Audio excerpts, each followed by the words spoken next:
obviously the game came down to, and what basketball is about, you got to get a stop, a rebound, and you got to make a play. And in a microcosm, the way you look at it, that's what happened. We got to stop, got a rebound, and Miles made a big play, big shot. Again, it was a struggle for us to stay out on the three, but we made some adjustments in the last maybe 3.5, 4 minutes that allowed us to stay out on the three, so that helped us too. I don't know if you drew it up that way or if Miles took matters into his own hands, and what do you think of this final minute? It was a play we put in yesterday. Get it to Miles and get out the way.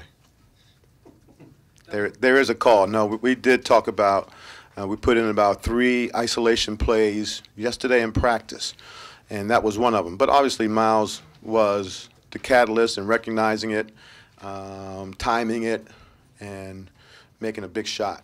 We were just talking. I was just so glad they didn't deny him.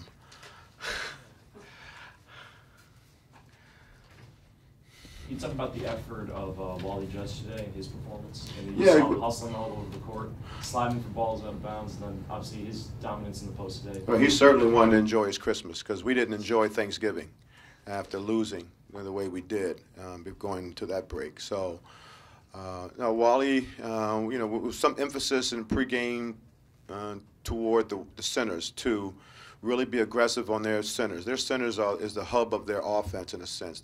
They are reading the cuts. They're the release guys. They run pick and rolls. They slip. They pop. So we wanted to really put pressure on the fulcrum of their offense. He might not be the leading scorer, but most of it goes through him, and we wanted to pressure him. So I think that sort of he fed off of that, and the momentum. His activity today, maybe because of that, I don't know. You have to ask him. You didn't call any timeout right before the winning basket. Was it just you just? Oh, that's.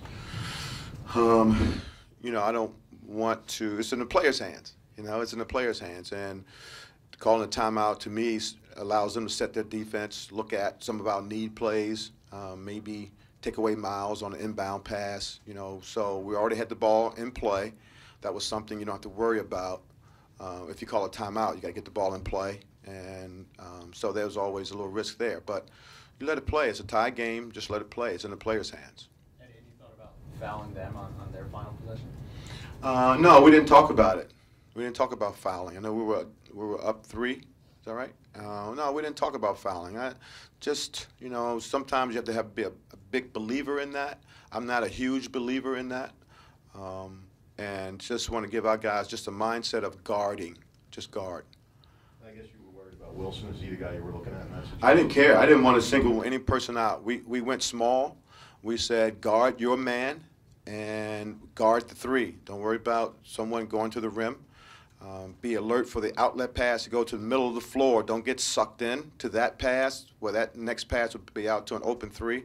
So stay with your man, and it worked out. And, look, if he hits the 3, we could be sitting here saying, how come you didn't foul him? That's just the way I believe. Eddie Wilson, he had a great game and hit the open shot to tie the game when Miles answered. Then he had an open look at the end. I'm sure you wanted somebody to guard him. Why were the guys unable to guard him at the end? He was not guarded. He had an open shot to tie the game when then Miles came back and hit a shot to win it, but Wilson got a good shot off at the end. Well, I don't know. I would question them. How come they left Miles open? That's the question. I know you got the win. It was obviously exciting at the end. Is it, I don't know if disappointing is the right word, that it had to come down to a last-second 3 for No, a team of it's Arsenal? not disappointing. No, it's not. It's the way games are. There's been enough games. There's a lot of games out there that turn different ways. How about the Ohio State Notre Dame game? Come on. That's basketball. There's a lot of things happen. Coach, what went into the decision to start Junior and J.K.? It was, and maybe that threw Miles off. Maybe that threw us off on the start. It's a new lineup. It's one guard that handles the ball. So there's a lot of things in there, a lot of particulars in that lineup that maybe got us to a bad start, a poor start. But I wanted to see, look, we're still searching. I wanted to see how a big lineup would be. And, we had shots at the rim. We missed chippies at the rim, 4 or 5. We just couldn't convert. And then they got out and got threes in the transition. They got drives to the basket. So it's something that's a work in progress. I still want to start that way. And again, we're going to talk about it. But, you know, JJ's got to get used to playing a guard. He's got to guard people out there. He's got to run the offense from the guard position. And he's got to get rebounds. So he's in there as a big guard. He's got to get rebounds. Do you plan on sticking with JJ and Junior in the starting lineup? Junior for sure. And Kadeem and Wally for sure. Kadeem, we'll see. But Junior's in. He's in the lineup. And I've just may tinker with other couple of spots. But it's going to be Wally, Miles, and Junior right now for sure. How much does 2 wins help going into conference play? I don't know. You know, it just we'll have to see come January 1st. I think it would be. It's to me it's history. It's history. You won the game. Let's move on. Now winning this game is not going to help us make a shot in the next game. I don't think help us defend. It's just improvement in every area that we have to do, whether we lost or won tonight. We just got to move on.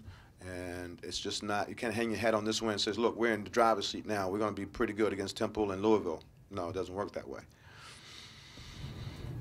Thank you, gentlemen. Thank you, Coach.